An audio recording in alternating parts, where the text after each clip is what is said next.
5 ಬಾರಿ ಫೇಲ್ ಆದರೆ ಕತೆ ಇಲ್ಲಿ ಕೊನೆಯಾಗಲ್ಲ. ವಿಕ್ರಮ್ ಒಬ್ಬ ಸಾಧಾರಣ ಗ್ರಾಮದ ಹುಡುಗನಾಗಿದ್ದ. ಆದರೆ UPSCಯ ಕನಸು ಕಾಣ್ತಿದ್ದ.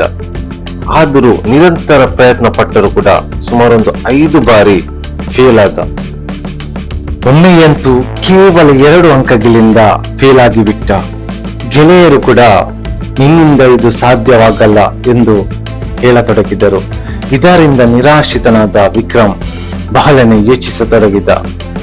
ವಿಕ್ರಮ್ ಬಳಿಯಾಗ ಅವರ ತಂದೆ ಬಂದು ಅತ್ಯಂತ ಸ್ಫೂರ್ತಿದಾಯಕವಾದ ಒಂದು ಮಾತು ಹೇಳಿಬಿಟ್ಟರು.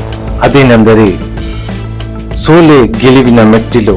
ನಿರಂತರ ಸೋಲು ಕಂಡರೂ ಕೂಡ ಕೇವಲ ಒಂದೇ ಒಂದು ಪ್ರಯತ್ನ ಸಾಕು ನಮ್ಮ ಗೆಲುವಿಗೆ. ಈ ಮಾತು ತುಂಬಾನೇ ಮನಸ್ಸಿಗೆ ಹುರಿದುಂಬಿಸಿತ್ತು.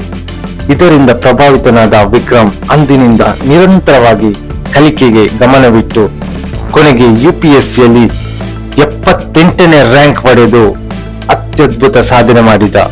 ಈಗ ಇವರು ವಿಕ್ರಮ್ ರವರು IAS ಅಧಿಕಾರಿಯಾಗಿ ಕೆಲಸ ಮಾಡುತ್ತಿದ್ದಾರೆ ಮತ್ತು ಎಲ್ಲರಿಗೂ ಒಂದು ಮಾರ್ಗದರ್ಶಕವಾಗಿದ್ದಾರೆ. ಧನ್ಯವಾದಗಳು.